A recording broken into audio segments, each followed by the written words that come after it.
¿Qué tal? Buenas noches. Llegó el martes y llegó Sin Fronteras a la pantalla de TV Ciudad. Maite Sarasola, ¿cómo le va? Alejandro Gabart, ¿cómo andás? Con frío.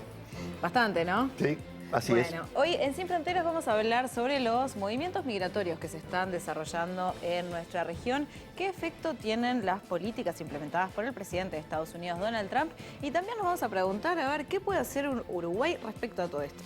También vamos a estar recibiendo al presidente de la Comisión de Asuntos Internacionales del Frente Amplio, Fernando Gambera, luego del seminario internacional que organizó esa fuerza política. Todo esto hoy en Sin Fronteras.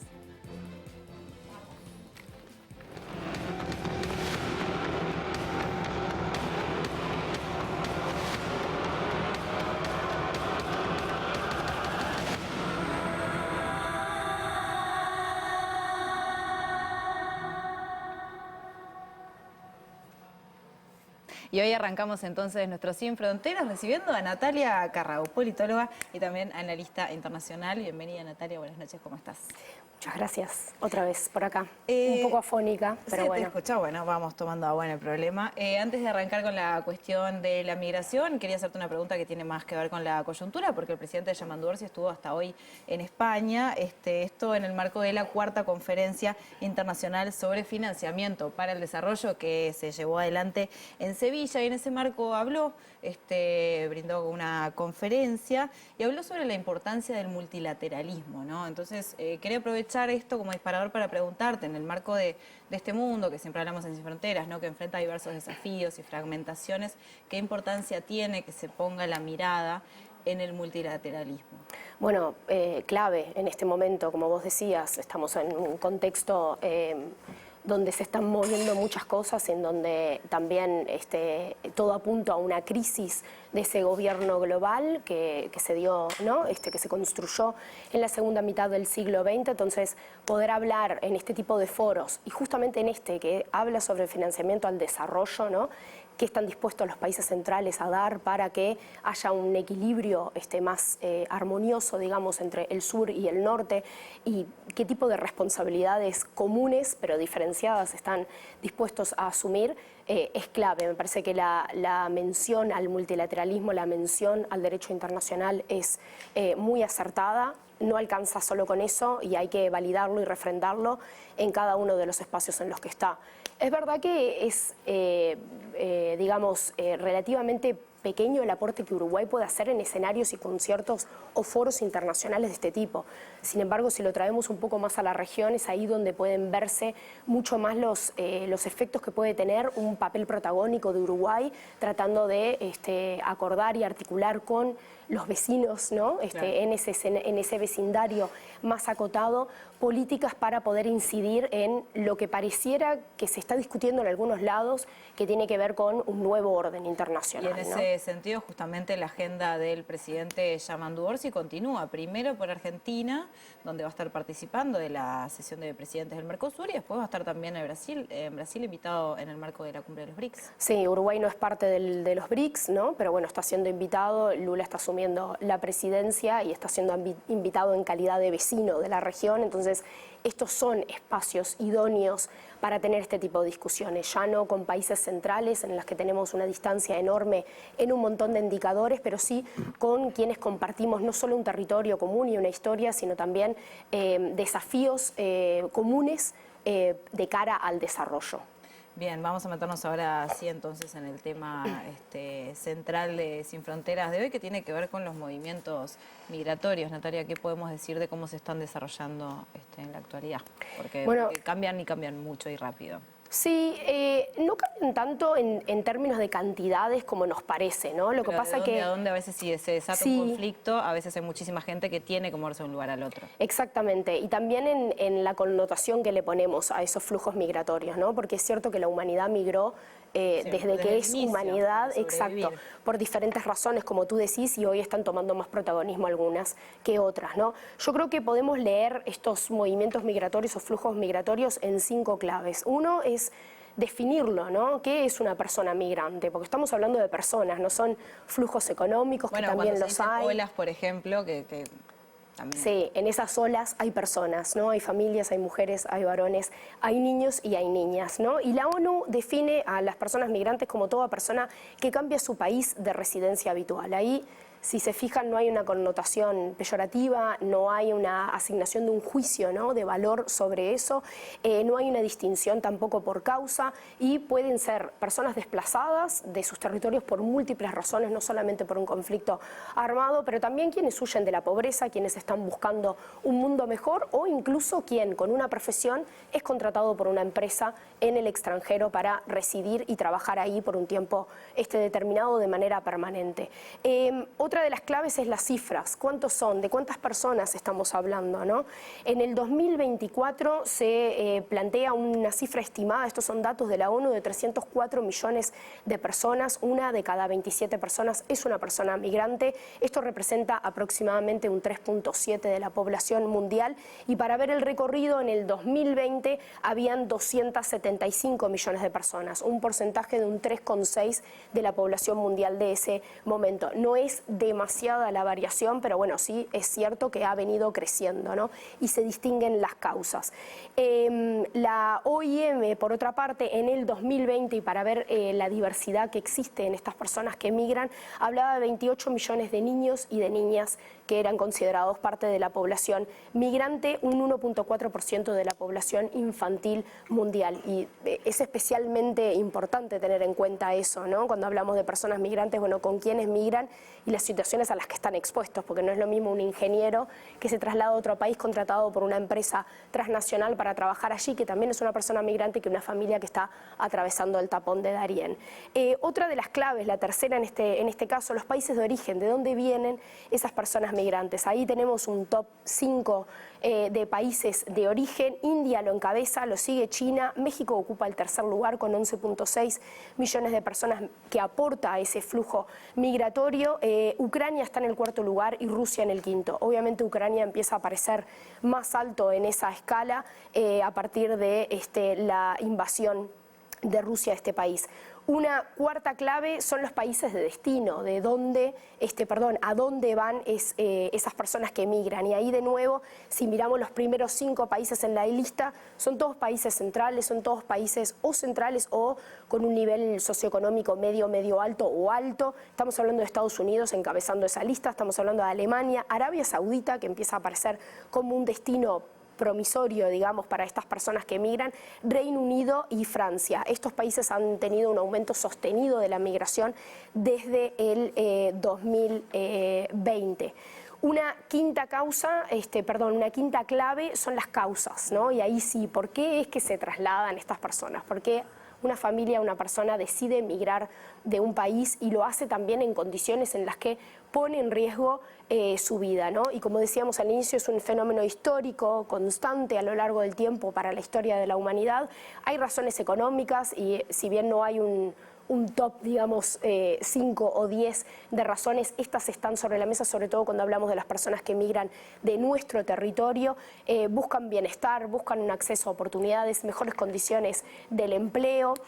Hay razones también políticas y razones ambientales. Y estas dos, las políticas y las ambientales, son las que están creciendo últimamente por las guerras y los conflictos armados, pero también los desplazamientos forzados por otro tipo de conflictos, y también las razones ambientales, catástrofes, inundaciones, la búsqueda de alimentos. Acá tenemos que considerar también desplazamiento de personas por el modelo de desarrollo, ¿no? Empresas extractivas que se instalan en un territorio y a partir de la propia característica que tiene ese enclave productivo logra desplazar a comunidades indígenas o población que vive ahí en el territorio. Natalia, te traigo un poco a la región para ver un poco las características especiales de las migraciones en el continente. Tú hablabas recién de las diferencias. Es muy común ver que desde Latinoamérica, por citar un caso, es muy común que migren familias enteras. Tal vez en otros casos, como puede ocurrir en el caso de la gente que intenta llegar a Europa, muchas veces se ven personas, o sea, individualmente, hombres y mujeres. En el caso de Latinoamérica ha sido muy común y también muy marcado el tema económico, me da la sensación, más allá de que hay situaciones políticas, por tener la más elemental frente a la vista, la de Venezuela, también la de Haití, porque hay una migración haitiana muy importante huyendo de la violencia y de la guerra en ese caso. ¿Qué podríamos decir de estas migraciones de la región y del continente, que creo que en estos aspectos se diferencian un poquito de las otras, más allá de que también ha llegado mucha gente de fuera del continente a buscar su camino hacia Estados Unidos, lo hemos visto en el Darién, en México se ve permanentemente gente que viene de África, de Asia, que también intenta llegar.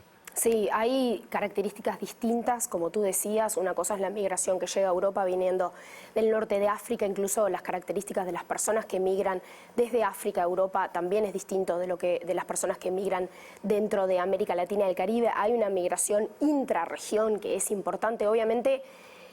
Cruzar el Atlántico es una opción mucho más lejana que migrar a un país vecino, o incluso cuando estás en Centroamérica o en México, que también es un país vecino, migrar hacia Estados Unidos, ¿no? Ahí hay un país con una promesa, ¿no?, de país hacia el que migrar, que tiene menores dificultades, entre comillas, ¿no?, para acceder, que si tenés que cruzar el Atlántico, ¿no? Entonces ya ahí hay una diferencia para destacar. La migración en América Latina también está en ascenso. Estamos hablando de 17.5 millones de personas migrantes en el 2024. Eso representa un 23% más de lo que había en el 2020, o sea, un 23% de crecimiento en solamente 4 años. Las razones, como tú decías, Jano, ponen el acento en las crisis económicas, en la inestabilidad política, pero también en la violencia. Y social. Exacto, la inestabilidad política, social, económica en general, pero también la violencia. El Triángulo de Centroamérica, por ejemplo, donde es muy común que se exprese que la gente de lo que trata de huir, incluso no solo de lo económico, es salir de esa violencia que los puede terminar matando. El crimen organizado, el narcotráfico, todos fenómenos transnacionales, ¿no? Igual que las migraciones. Ahora, eso ha cambiado un poco también la dinámica migratoria, porque así como en Uruguay hemos constatado que en los últimos años ha llegado una cantidad importante de migrantes, la situación de Venezuela, la vuelvo a poner en el medio, ha desparramado migrantes por todo el continente, y probablemente la imposibilidad de llegar a Estados Unidos también modifique esas opciones para la gente. Decir, bueno, mucha gente que quedó trancada en México dijo, bueno, me quedo en México. Capaz que no era lo mejor ni lo que salía a buscar, pero cuando se complicó la cosa quedó en México porque le ofrecía más opciones que en sus propios países. Cuando se cierran los puntos, las rutas migratorias informales que existen, el tapón de Darién, tú mencionabas uno, que es la frontera entre Panamá y Colombia, y es una ruta informal. No existe además ruta, es una selva, es un territorio selvático muy riesgoso. Por eso es el tapón. Y peligroso. Sí, y se desmantelaron los centros migratorios que existían, que atendían a las personas migrantes cuando llegaban a cierto punto, ¿no? Panamá hizo eso un poco como respuesta a la política restrictiva del segundo gobierno de Trump. Eso es uno de los puntos calientes mencionados para nuestro territorio, ¿no? Y con todos los riesgos que eso conlleva. Y lo que tú mencionabas de dónde es que quedan varados muchas veces los migrantes es lo que a veces se le llama como efecto rebote, ¿no? Cuando una persona migrante tiene como destino Estados Unidos, muchas veces termina quedando por el camino, sea porque las condiciones no le permiten avanzar, sea por la política restrictiva del país al que quiere llegar, o porque no tiene otros medios para poder seguir avanzando en su ruta, ¿no? Eso era común. Yo pensaba acá en Uruguay, cuando la gente decía, no, lo que pasa es que mi abuelo iba a Buenos Aires pero quedó en Uruguay, mi abuelo vino a Brasil pero terminó acá. Es decir, muchas veces escuchamos esas historias también de otra en otro época. momento donde no existía internet, donde no existían celulares, que muchas veces había una especie de equivocación, ¿no? De llegar a un puerto y terminarse bajando en un lugar cuando en realidad tu destino era otro, porque ahí estaba tu familia. Ahí se empiezan a dividir también las familias, y conocemos esa primera ola migratoria que teníamos en nuestros países, que es parte de lo que conformó las poblaciones que hay hoy en día, sin restricciones, ¿no? Claro, sin restricción. En ese momento no existía una política migratoria como la conocemos hoy en día, con marcos normativos a nivel internacional. Por eso es tan importante también el multilateralismo y lo que dice la normativa internacional. Y por eso empezar mencionando lo que la ONU plantea como persona migratoria. Tenemos que también tener mucho en cuenta el estigma que está asociado a la persona que migra, que muchas veces vemos a esa familia pobre mexicana con muy pocos recursos, con la familia entera migrando, huyendo de la violencia, o incluso en algunos países siendo señalada como criminales, ¿no? Eso no es lo que habitualmente conocimos o históricamente conocimos como personas migrantes. Y para mencionar otro de los puntos calientes y salir un poco del tapón de Darién, que es lo que ha estado uno y otra vez sobre la mesa como un territorio, ¿no? de sumo riesgo para las personas que migran, también está el corredor México-Estados Unidos. Entonces, ser vecino, ¿no? Ser países vecinos y tener una frontera contigua, obviamente ha permitido que eso sea establecido históricamente como un corredor migratorio. Han transitado por ese corredor México-Estados Unidos cerca de 11 millones de personas obviamente no por ser una frontera y no por no ser un territorio selvático no está libre de riesgos. Estamos hablando de espacios y de lugares que eligen los migrantes que por no tener controles justamente hay carencia de servicios sanitarios, hay fenómenos de trata de personas, de crimen organizado, por supuesto, de narcotráfico, y ahí es importante también ver el componente persona, ¿no? No es lo mismo migrar para una mujer que para un varón, no es lo mismo migrar para una mujer con hijos que para una mujer sola, no es lo mismo migrar para una mujer afrodescendiente, una mujer indígena, que para una mujer blanca. En nuestra región, en América Latina y el Caribe, el perfil migratorio está concentrado en personas mixtas, o sea, varones, si lo queremos ver desde un esquema binario, ¿no? Y muchas personas, muchas mujeres solas con hijos. Eso va en aumento hoy en día. Hablemos, Natalia, si te parece, de Estados Unidos, porque es bien sabido que el presidente de este país, en su segundo mandato, continúa, ¿no?, teniendo un discurso y políticas que está implementando muy duras con las personas migrantes. Han sido varias, algunas generaron repercusiones y polémicas a nivel internacional, han llegado a medios, pero ¿cuáles destacarías vos como las más relevantes de todo lo que viene haciendo Trump en Estados Unidos? Bueno, la política migratoria fue un poco la promesa estrella, ¿no?, de su campaña, y lo estuvimos viendo durante el año pasado en los meses de campaña, que era una y otra vez algo que se traía sobre la mesa con un discurso xenofóbico y racista. Los nombres importan, hay que entender por qué ese tipo de discursos, de pronunciamientos y señalamientos son racistas, son xenofóbicos, pero también desde un lugar supremacista, ¿no? Y es súper peligroso eso por lo que instala. Discursos que no son auténticos o únicos de Donald Trump. Digo, si miramos en Europa, en varios países, la derecha más derecha también se apropia de lo mismo, con el mismo discurso, solo que en vez de mirar al sur, a México, quizás miran a algunos países del continente africano, ¿no? Sí, y hay una cosa que también se pierde de vista, que es el supremacismo blanco estadounidense. Nunca se lo ha considerado, pero ha tenido mucho que ver en todo este proceso desde el fondo de los tiempos y sí, desde por ahora, supuesto, ¿no? Desde el origen del propio Estados Unidos en su expansión hasta nuestros días. Hay una filosofía supremacista, a eso voy. No es que hay una actitud o una política que aplicó un presidente determinado. Hay filósofos del supremacismo en Estados Unidos. Por eso es importante decir las cosas por lo que son, y los nombres no son caprichosos, ¿no? Y por eso es que hay que hablar de una política racista, de una política xenofóbica, y muchas otras cosas si lo llevamos a otro plano, ¿no? Y yo creo que ahí diste en el clavo con algo, Jano, porque si nosotros vemos cuáles han sido las políticas migratorias de demócratas y de republicanos, hay continuidades y hay rupturas, pero es más o menos lo mismo, ¿no? Trump apunta a llegar y a superar lo que ha sido el nivel de deportaciones que ha logrado Biden en su gobierno, que viene de un partido demócrata, viene de un gobierno demócrata, que es 1,5 millones de personas que han sido deportadas. Entonces ahí podemos establecer algunas continuidades y algunas novedades de lo que ha traído este segundo Trump en términos de política migratoria, ¿no? Algunas de las novedades tienen que ver con la severidad con la que se implementan estas políticas, ¿no? Y que ya nos olvidamos de la corrección política. No hay vergüenza, no hay prurito en señalar a un haitiano como criminal o decir, como se dijo en campaña, que se comían a las mascotas, una noticia absoluta falsa, irrisoria, ¿no?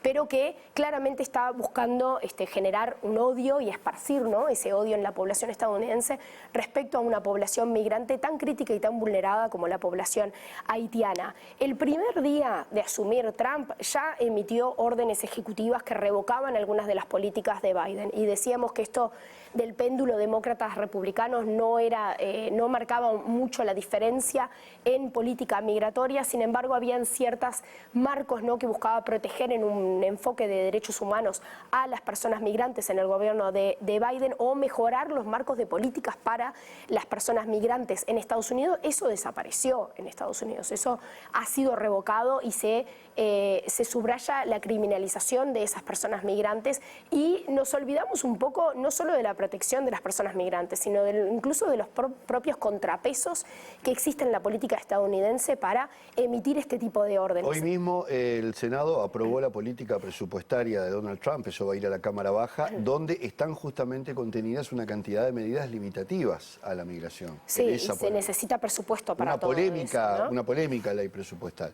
Sí. Que ganó por poco ahora en el Senado, pero que le sigue dando para Sí, y eso es un poco el tono de esta época, ¿no? Que se endurecen esas políticas, pero también se endurece el imaginario colectivo respecto a las personas migrantes y a muchos otros temas, y la percepción de la ciudadanía respecto a eso. A pesar de que si podemos ver estadísticas o cifras de cuál es la popularidad de este tipo de políticas hoy entre los estadounidenses, vamos a ver dividido a la sociedad norteamericana entre un 48 y un 50%, que obviamente si vamos a los demócratas o a los republicanos eso cambia. Pero volviendo a las medidas que implementó Trump, primero reinstala la política de espera de asilo en México, ¿no? Ya no podés estar en tránsito o ir a Estados Unidos si aplicaste una política de asilo. Hay una cosa que no mencionamos acá, y es que hay una categoría especial de persona migrante que tiene que ver con los refugiados y las refugiadas, ¿no?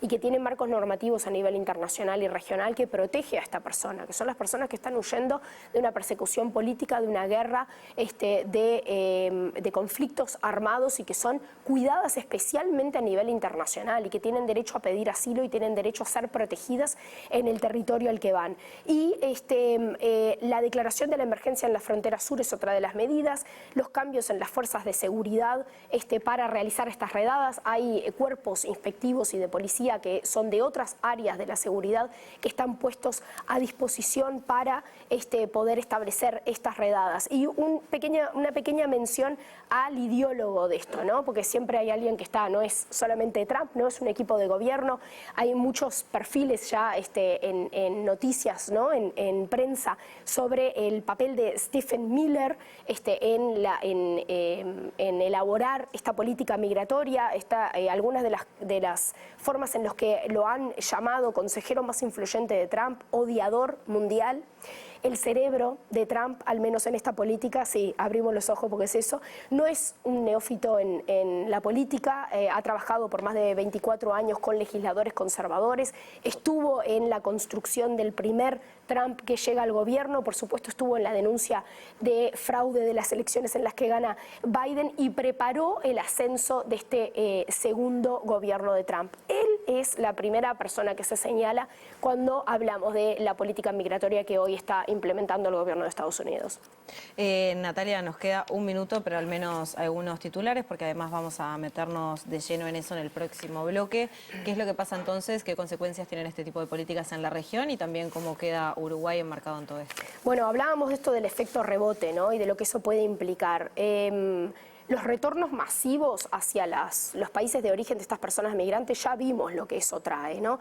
No hay ningún país en la región que tenga pensado, planificado y tenga una política robusta para atender a las personas migrantes. No es algo que aparece en la agenda política de los países, tampoco en el nuestro. Si nos remitimos a la campaña electoral del año pasado, absolutamente todos los candidatos a la presidencia se referían a la ciudadanía en términos de uruguayos y uruguayas, cuando el porcentaje de personas migrantes que en algunos años van a tener la capacidad de votar, van a tener la oportunidad de votar o ya están votando, es significativo en nuestro país. Entonces, ¿cómo nosotros estamos percibiendo desde un intento de política de Estado, cómo nos aproximamos a las personas migrantes? Es algo absolutamente deficitario en todos los países de la región. Entonces, si no los podemos percibir como parte de nuestra ciudadanía, no los podemos nombrar porque no sabemos lo que hacen, lo que aportan, bueno, mucho menos podemos diseñar políticas que puedan dar cuenta de eso. Y yo quería mencionar cuáles han sido los esfuerzos internacionales en la materia, porque hay una vasta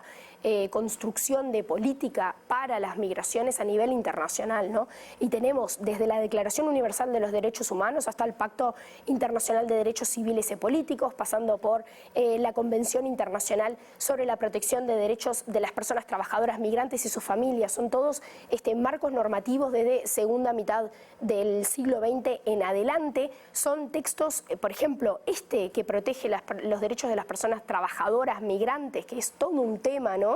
Porque así como están sujetas a la trata, también están sujetas a la explotación laboral, sexual, etcétera, etcétera.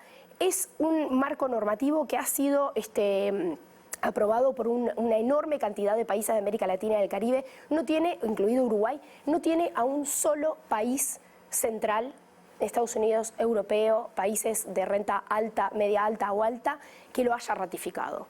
Cuando son los países que acogen a todas esas personas migrantes, cuando son los que tendrían que estar mirando mucho más con detenimiento qué es lo que está sucediendo con la población migrante cuando trabaja en sus países, porque están sometidas a explotación laboral de parte de empresas de estos países. Y me parece llamativo esto y lo traigo porque seguimos teniendo una discusión en términos norte-sur en un montón de fenómenos de este tipo, de componente transnacional, como también en la parte migratoria, y necesitamos poder atender eso, necesitamos traerlo ahora que hablábamos de multilateralismo y de qué es lo que los países del sur global pueden hacer. Bueno, necesitamos colocar estas cosas y marcar esa diferencia y hacer responsable también a los países centrales respecto a cómo es que están tratando a las poblaciones migrantes en general y cómo están tratando a los restos de los países en el concierto internacional y en el derecho internacional. Natalia Carrau, muchísimas gracias por Un acompañarnos. gusto, como siempre. Quédense, ya sigue Sin Fronteras.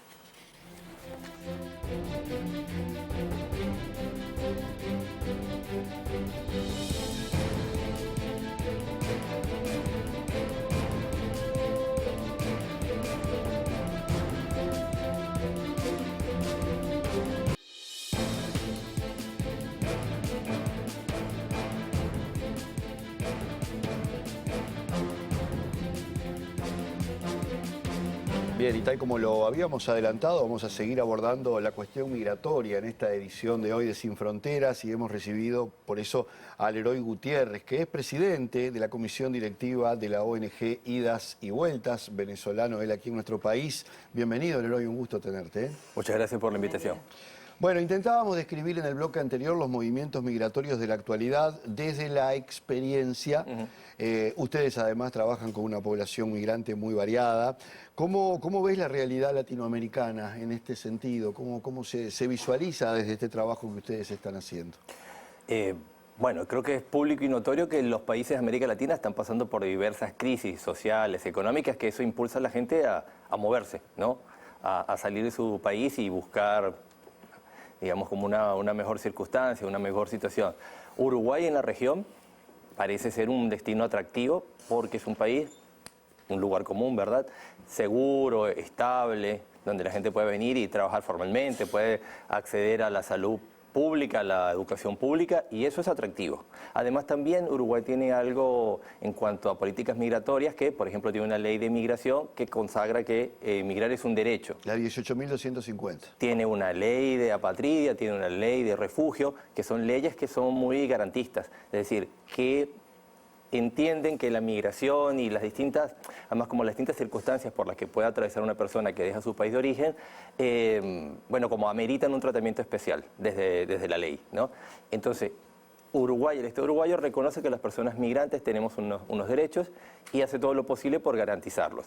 Eso no pasa exactamente igual en otros países, o al menos en otros países las políticas tienen un enfoque más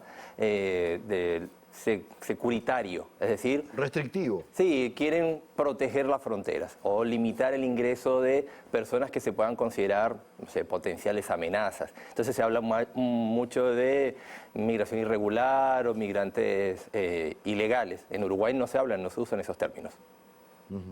Y hablábamos en el bloque pasado con Natalia sobre lo que han sido las políticas migratorias implementadas por el presidente de Estados Unidos, Donald Trump.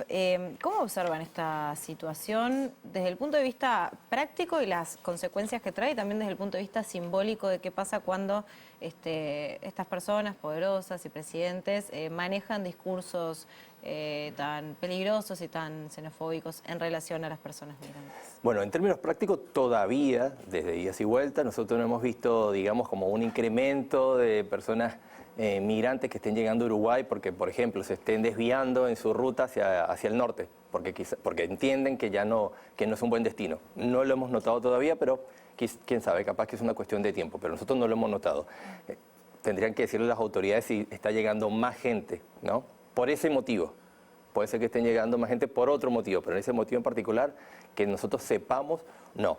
Lo que sí podemos notar es que llega las personas que están llegando o que pasan por idas y vueltas son personas que están en una situación de mayor vulnerabilidad. Eso sí, pero bueno, no sabemos si eso tiene que ver con las políticas de Estados Unidos o tiene que ver con el contexto latinoamericano en particular. Eso es lo que podría decir. Respecto al discurso de que haya presidentes como el de Estados Unidos con un discurso abiertamente antimigrante y xenófobo, yo entiendo que eso va a repercutir o tiende a repercutir en otros países, ¿no?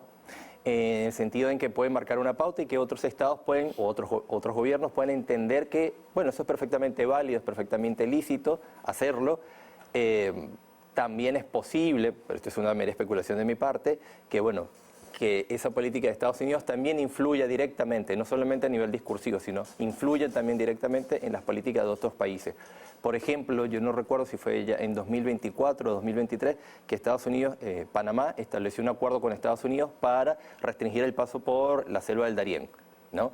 Y eso implicaba, por ejemplo, poner alambre de espino en la selva para evitar físicamente que los migrantes Ya de por sí es pasaran. complicado, pero además la querían complicar más. Sí, de hecho fue un acuerdo al que se llegó, ¿no? O sea, era oficial. Entonces, sí puede haber una influencia directa en la política de Estados Unidos en otros países, donde Estados Unidos entiende que debe extender o externalizar su frontera. O sea, ya la frontera de Estados Unidos no termina en el norte de México, sino llega hasta el norte de Sudamérica o hasta Centroamérica.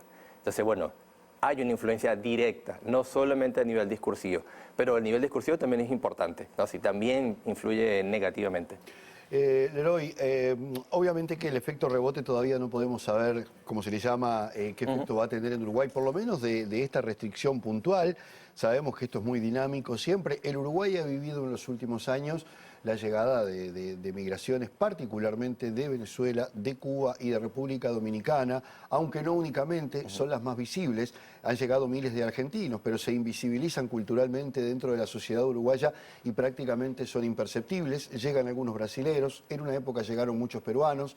Es decir que Uruguay, como tú decías, es atractivo, pero a su vez también aparentemente para algunas sociedades ofrece ciertas dificultades. Y no digo en cuanto a solamente el hecho de tener ciertos derechos que en otros países no se tienen, sino que hay un proceso de adaptación a la cultura, adaptación al sistema económico, a poder mantenerse, a pesar de que vemos que los migrantes, como cualquier migrante en el mundo, hacen esfuerzos muchas veces increíbles para poder sostenerse. ¿Qué podríamos decir desde ese punto de vista de las migraciones que hoy están en Uruguay, que son las más visibles, por decirlo de alguna manera?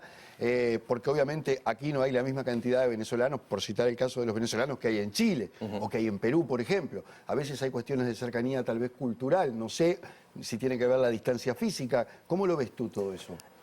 Hay un tema relacionado con la distancia física que es evidente, es decir, llegar a Uruguay es caro. Es decir, no me estoy refiriendo a que vivir en Uruguay es caro, no, llegar a Uruguay es caro. ¿Por qué? Porque está muy lejos, por ejemplo, de Venezuela. Si uno viene en avión, si el vuelo es directo, son 9 horas. Es bastante lejos. No todo el mundo tiene la suerte o el privilegio de llegar en avión. Entonces, si la persona tiene que venir por tierra o quizás tiene que venir por otros países o por terceros países, es caro llegar hasta Uruguay. En ese sentido, Uruguay está como relativamente aislado, ¿no? Suena un poco feo, pero digamos que está como distante de quizás de algunas rutas migratorias. Entonces, eso puede significar como una barrera para que la gente decida venir a Uruguay. También hay una especie de boca a boca, podría ser. Esta es como la tercera vez que lo menciono en algún lugar, un investigador llamado Douglas Macy que habla de que hay como unas redes. Así como las redes sociales, hay redes entre las personas migrantes que van contándose las unas a las otras, con más o menos veracidad, que la pasaron bien, que todo le estaba funcionando. Entonces eso puede servir para que otras personas digan, bueno, me voy a vivir a tal lugar. Por supuesto que esto que mencionabas de la cantidad de personas de cierta comunidad también funciona como un llamador. Irse a un lugar donde hay muy pocos venezolanos no es tan atractivo para un venezolano, no tanto por el tema cultural, sino no voy a tener aliados, no, un apoyo, no va a tener una red que me contenga, que me explique, que me ayude, bueno, por el simple hecho de ser paisanos, de ser coterráneos, que diga, bueno, te voy a ayudar porque sos del mismo lugar donde yo vengo, ¿no?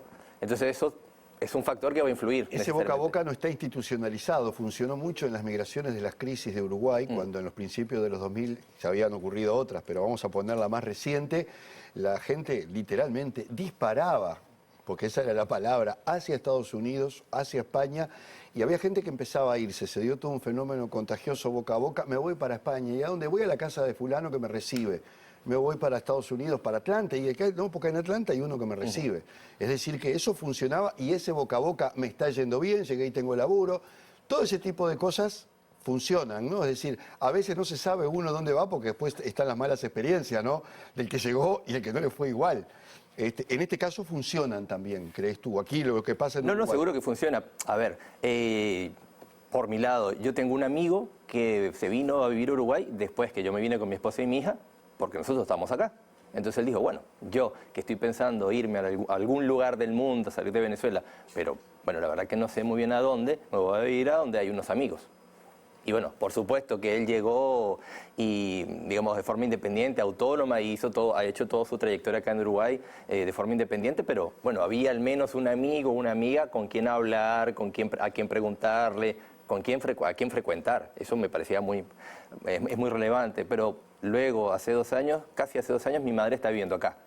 O sea, ella podría haber decidido migrar a cualquier otro lugar, pero bueno, ¿a dónde va a migrar? Parece evidente que va a migrar. Su familia. Exacto, donde está la familia, parece lo obvio, ¿no? Entonces, a veces un lugar quizás no es especialmente atractivo por lo económico, lo político, lo social, sino porque ahí están tus afectos. O sea, viajas a donde está la gente que te conoce. ¿Y hay discriminación en Uruguay? Hay discriminación en todas partes del mundo. Sí, no, todo bien. Pero acá en Uruguay en particular, ¿ustedes han sentido la discriminación en algún sentido? No digo oficialmente, pero sí en el trato cotidiano, han tenido, no digo tú, digo, te llegan denuncias de episodios.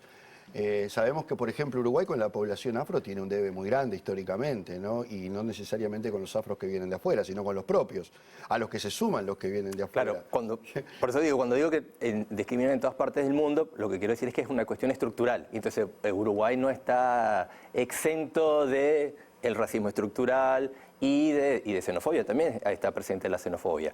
No se manifiesta mucho. Depende a quién le preguntes, depende quién seas vos, ¿no? O sea, depende cuál sea tu experiencia, por qué lugares transitas, ¿no? Dependiendo de tu origen. Por ejemplo, yo también formo parte de Migramedios, el Observatorio de Medios y Migración de la UDELAR, que está formado por la Facultad de Humanidades y Educación y la Facultad de Información y Comunicación por la FIC. Entonces, los estudios que se han hecho desde el observatorio dan cuenta de que hay como una suerte de jerarquía entre los migrantes que se consideran del Caribe, por ejemplo, venezolanos, cubanos y dominicanos. En esa jerarquía los venezolanos estamos más arriba que los cubanos.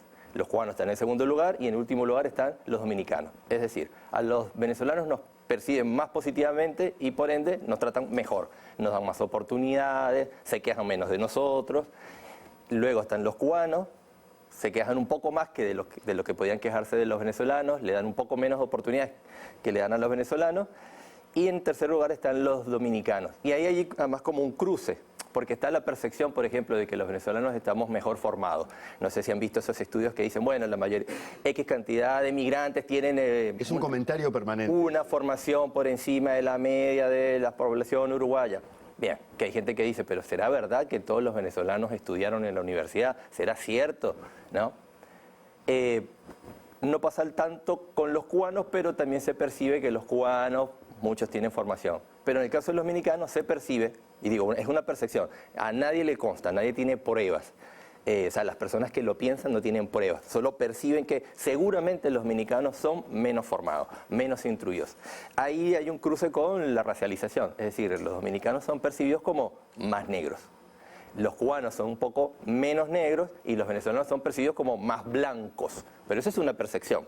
O sea, no hay necesariamente indicios que sostengan esa percepción. Entonces, en función de esa mirada que tiene la gente, por supuesto, a una gente la van a tratar mejor y a una la van a tratar peor. También van a entender que esto es algo que mencionabas antes, de que hay más cercanía, que hay como más parecido cultural. Y eso es bastante relativo porque yo percibo y entiendo que entre los montevideanos y los porteños, los bonaerenses hay similitud, pero a la gente tampoco le gusta reconocer tanto esa similitud. La gente quiere considerarse singular, ¿no? Distinta. Entonces, el que haya o no haya similitud es relativo, depende cómo lo queramos ver, ¿no? Y cuando hablamos de las personas migrantes, vos mencionabas, por ejemplo, quienes no tienen el privilegio de pagar un pasaje de avión y llegar por aire, que tienen que hacer travesías extensísimas, donde se enfrentan a muchísimos riesgos, ¿no? Porque cruzan muchas fronteras. ¿Cómo son esos viajes y cómo es el llegar acá también? ¿Con qué se encuentran? Bueno, yo no soy un experto en el tema, digamos... Pero por lo conversado. Sí, pero digo, la información que tengo, de la que conozco, los estados son los que establecen limitaciones para que las personas puedan transitar de un lugar a otro de forma relativamente fácil. Entonces, cuando los estados imponen, por ejemplo, visas, obligan a las personas a transitar por caminos no permitidos. Eso los pone en riesgo, ¿no? O sea, quiero enfatizar el hecho de que son los estados los responsables de que las personas finalmente estén en riesgo. Entonces, cuando los estados establecen estas visas, o la visa, la gente busca cualquier otra vía para llegar. Bueno, van a tener que recurrir a pasos fronterizos peligrosos porque o geográficamente son muy dificultosos, por ejemplo, como la selva del Darién, o sea, ofrecen peligros realmente importantes, o van a tener que recurrir, no sé, al crimen organizado o a... Pagando no sé, sumas de dinero. Mucho dinero, mucho dinero. Yo les recomiendo una película que todavía la van a estrenar el 10 de julio, se llama Un sueño errante, es un documental de Sofía Betarte, en el que sigue la vida de una inmigrante cubana que viene a vivir a Uruguay, trae a su hija y después se va a vivir a Estados Unidos. Esta es versión sintética de la película. Algo que me llamó la atención de la película es que esta mujer tiene que reunir dinero para irse a Estados Unidos. La suma de dinero que tiene que reunir para irse a Estados Unidos, para ir pagándole a los coyotes que la van llevando de un lugar a otro, es enorme. Claro. Pero enorme, que Mucho más que a quien sí le dan una visa y que se puede tomar un avión y ya está. es mucho más barato Claro. pagar, aunque el pasaje fuese caro, supongamos que vale $2.000, pero son solo $2.000. Esta persona paga más de $10.000. No les voy a decir la cifra para que quienes vean la película se sorprendan cuando vean la cifra, pero es mucho dinero. Entonces, claro, para las personas tienen que hacer un gran esfuerzo, tiene que exponerse a muchos riesgos, a mucha incertidumbre. La gente, la verdad, no sabe qué le va a pasar, no sabe si el coyote, el que está contratando, va a cumplir, si la va a dejar en mitad de la nada. ¿Qué ha pasado? Que los Sí. abandonan a su suerte. Y sí, porque bueno, no hay ninguna autoridad que vaya a poder controlar eso. Yo conozco a un señor que tuvo que hacer la travesía desde Cuba a través de Guyana, después de Brasil, y él me dice que en algún momento iban en una camioneta, la camioneta se paró en medio de la selva, él se baja de la camioneta, está ahí mirando, se sube a la camioneta y la camioneta sigue su camino. Finalmente, cuando llega a Uruguay, pasados los días, no sé si fue que vio un reportaje, un documental sobre esa selva y los peligros que entrañan esa selva, y él realmente ahí fue que cayó en cuenta de todo el riesgo por el que estaba atravesando, pero bueno, en ese momento era lo que había. No tenía opción de decir, no, por esta ruta no voy a ir por esta otra que es mucho más segura. Vamos a ir cerrando por algunos titulares al menos. ¿Cuáles son los principales desafíos en materia de políticas públicas que tenemos acá en Uruguay? Yo pertenezco también a un colectivo que se llama Somos Todos Uruguayos, que venimos hace bastante rato abogando porque el Estado uruguayo reconozca que la ciudadanía legal equivale a la naturalización o nacionalización. Vieron que en distintos países, en muchos países del mundo, en la gran mayoría de los países del mundo, las personas pueden ser nacionales porque nacen en el país o nacionales porque se naturalizan, ¿no? Siguen un proceso cumpliendo con los requisitos que exige ese Estado para volverse nacionales, ¿no? Se naturalizan. Bueno, en Uruguay esa concepción no existe. O sea, en Uruguay, yo, que tengo 15 años viviendo acá y que ya me hice ciudadano legal y que cumplí como con todos los requisitos que tenía que cumplir, sigo siendo un extranjero. El Estado me considera extranjero. Y eso es una barrera importante para que las personas podamos sentirnos parte, incluidas dentro de la comunidad nacional. Porque si llego a tener 20 años viviendo acá y sigo siendo extranjero, ¿a dónde pertenezco entonces? Porque venezolano ya como que no soy, porque tengo muchos años viviendo fuera del país. Pero aparentemente, según el Estado, tampoco soy uruguayo. Y entonces, ¿qué soy? Eso me parece que es un desafío. Estoy como una especie de limbo y eso, claro, repercute en las personas anímicamente también, ¿no? Dice, pero ¿será que me equivoqué entonces, no? ¿Por ¿qué hago acá? Sí, entonces no pertenezco, qué raro. ¿Será que me tengo que ir a otro lugar? ¿Y hay interés de reverlo? Sí, se ha trabajado, se ha avanzado. Por ejemplo, el Estado uruguayo en abril de este año modificó los pasaportes que se le otorga a los ciudadanos legales para que cumplan con la normativa internacional. Antes no cumplían y de hecho los pasaportes que se entregaban a los ciudadanos legales ni siquiera pasaban por las máquinas de Carrasco. Cuando se pasaba por las máquinas que leen los pasaportes, la máquina rebotaba el pasaporte. Entonces ahora ya no pasa eso. Bueno, menos mal. Ya no pasa eso. Claro, era un poco extraño, pero bueno, ya no pasa. Pero bueno, todavía queda pendiente la aprobación de una ley que diga, bueno, miren, si la persona obtuvo la ciudadanía legal, entonces bueno, es un uruguayo nacionalizado, naturalizado, como le quieran llamar, pero no es un extranjero. Es un uruguayo. Es un uruguayo. René Gutiérrez, gracias por estar ahí. Gracias a ustedes. Hacemos una pausa. Hacemos una pausa, ya sigue Sin Fronteras.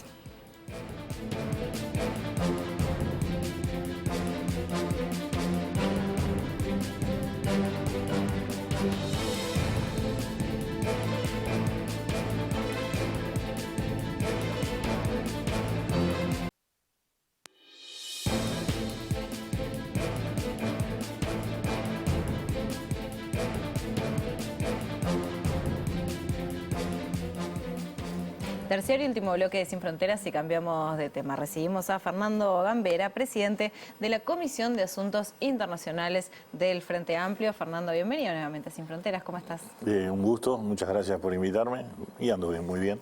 Me alegro, me alegro. Y hubo actividad la semana pasada porque se desarrolló un encuentro internacional organizado justamente por el Frente Amplio. Hubo diversas personalidades de la región que asistieron. Una de ellas, por ejemplo, fue Alicia Bárcena. ¿Qué dejó, Fernando, de esta actividad y por qué es importante desarrollar este tipo de encuentros que tienen una mirada internacional? Bueno, en primer lugar para la CARIFA, como es conocida por su sigla, la Comisión de Asuntos Internacionales del Frente Amplio, que es un ambiente de asesoramiento a la dirección, no es un ambiente de dirección, tiene la ventaja en ese sentido y la potencialidad y la importancia a la vez de poder desarrollar temas, discutir y no necesariamente llegar a una síntesis o no necesariamente terminar concluyendo algo, sino que en definitiva puede asesorar a la dirección en más de una posición o en más de una idea. Y bueno, la idea fuente que tenemos es que cada vez más, con más razón, no hay tema político que sea estrictamente nacional. Todo lo que es política internacional termina derivando en política nacional. Esta es nuestra concepción. Entonces, bueno, tener la oportunidad de hacer una actividad, cogestionar una actividad con una Fundación Chile 21, donde hay estas personalidades que vos referías, Uminami de Chile, que fue ministro, Castañeda, que fue vicecanciller de México, Alicia Bárcena, Tadiana, que fue canciller argentino, y bueno, habían más de 30 de esas personalidades, para, por un lado, discutir esto que decía, ¿no? Estamos en un mundo muy complicado. Yo diría en un mundo que está inmerso en el oscurantismo al estilo de la media, a esta altura, y que hace falta que se produzca el nuevo renacimiento, ¿no?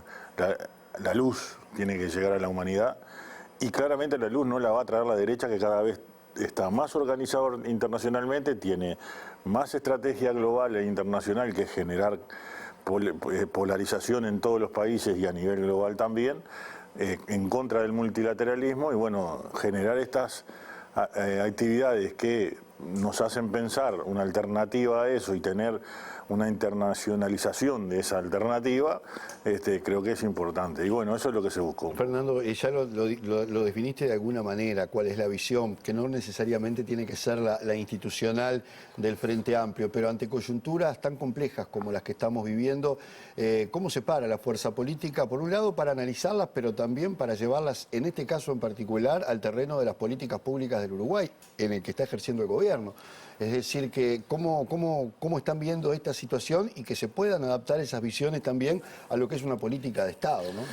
Sí, nosotros primero que nada tenemos que tener claro que cada quien tiene su rol y que por más que el gobierno actual de Yamandú es el gobierno del Frente Amplio y es nuestro gobierno, el gobierno es la representación de un Estado, del Estado somos todos, los 3 millones de uruguayos y en ese sentido creo que tiene que tener su tiempo y su valoración en cada uno de la problemática de los temas. Y nosotros somos, la fuerza política que representa a quienes tienen y se autodefinen con esa sensibilidad. Y en particular, lo que estamos en la Comisión de Asuntos Internacionales, tenemos ese rol de asesorar. En ese sentido, nosotros entendemos que tenemos que ser el motor del debate para que de alguna manera después la influencia esté sobre el gobierno también, en cuanto a que hay que propiciar la paz a nivel mundial, que la paz tiene que ser en algunos lugares más urgente que nunca. La paz en Gaza tiene que ser ya. El Estado de Israel debe y el gobierno de Israel debe parar con lo que está haciendo, que es ni más ni menos que un exterminio, y tiene que dejar con eso la posibilidad de que haya ayuda humanitaria inmediata. Y bueno, pero a la misma vez sabemos que hay una situación terrible de urgencias en el mundo, que algunas tienen que ver con guerra y otras tienen que ver con situaciones financieras y económicas que hacen que haya una migración en crecimiento. Y bueno, todo esto es un drama humanitario que las fuerzas políticas tienen que debatir hasta el fondo, pero tanto eso como lo que parece más inmediato y puntual, cercano a nosotros, como la seguridad pública, como enfrentar al crimen organizado, al narcotráfico, que también fueron temas que estuvieron en estas mesas, como la soberanía alimentaria y cómo hacer para que no haya gente que esté muriéndose de frío en la calle y demás. Bueno, eso cada vez estamos más convencidos que es en base a modelos de desarrollo diferentes, a modelos de desarrollo que tengan que ver con complementación entre los países, que permita poner las potencialidades de cada uno, que permita que entre todos y regionalmente podamos salir de la primarización que hemos tenido históricamente, y que eso no cambia con todos los cambios que ha tenido el mundo. Y que eso solo se va a poder mejorar y va a poder haber una mejor redistribución y políticas públicas que atiendan las urgencias en función y en clave de integración regional y de complementación y de políticas internacionales. Entonces, terminamos siempre dando vuelta en lo mismo, y me parece que este tipo de actividades y de coordinaciones en donde había gente con experiencia en cada uno de estos temas, bueno, es la interacción que hay que facilitar. Uruguay en eso tiene, para mí, una buena potencialidad y es una buena plataforma para generar esos eventos que nos permitan a todos a la vez en la región, pero a nosotros en particular, construir aprendizaje y construir programas, ¿no?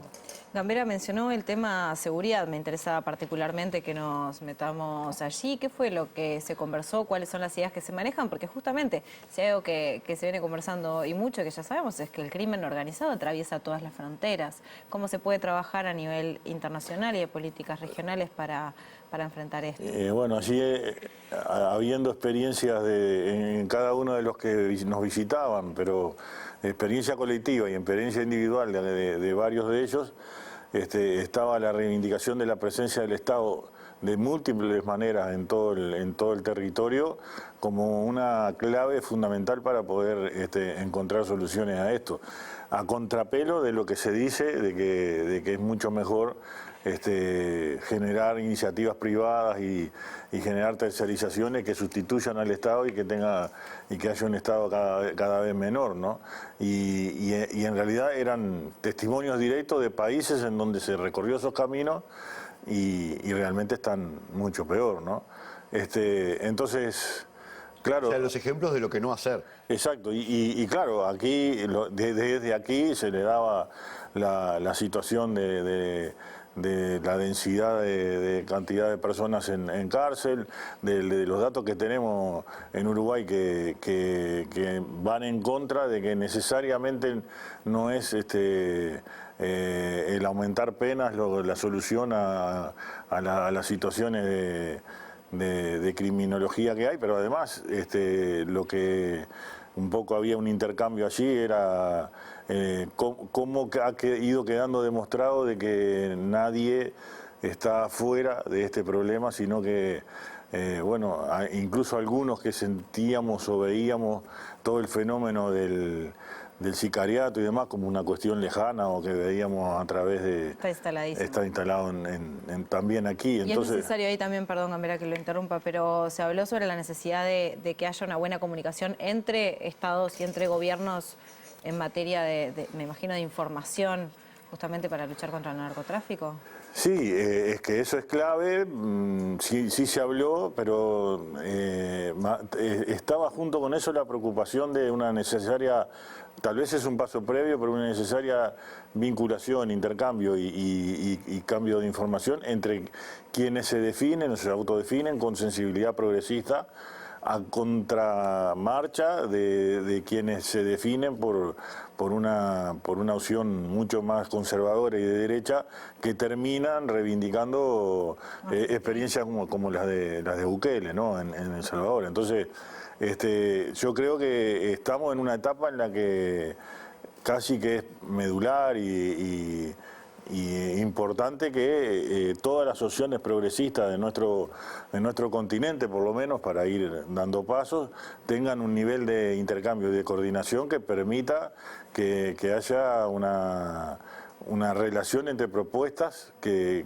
permitan enfrentar también el avance de la derecha y la prédica que parece a veces entrar en la preferencia de nuestros pueblos, pero que en definitiva está siempre asociado a un recorte de democracia muy fuerte, ¿no? y a un Estado muy represivo que solo tiene presencia represiva, digamos. Fernando, brevemente, sabemos que las delegaciones que participaron del encuentro fueron invitadas al barrio de La Teja para justamente una actividad que se realizó vinculada con el aniversario del golpe de Estado. ¿Cómo fue esa experiencia? ¿Cómo la vivieron además los invitados? Te agradezco la pregunta porque me da la oportunidad de mandarles el saludo a toda la barra de allí, de la Federación del Vidrio y de Diablos Verdes y de La Teja que nos recibieron calurosamente, a pesar de que hacía un frío esa noche que era terrible.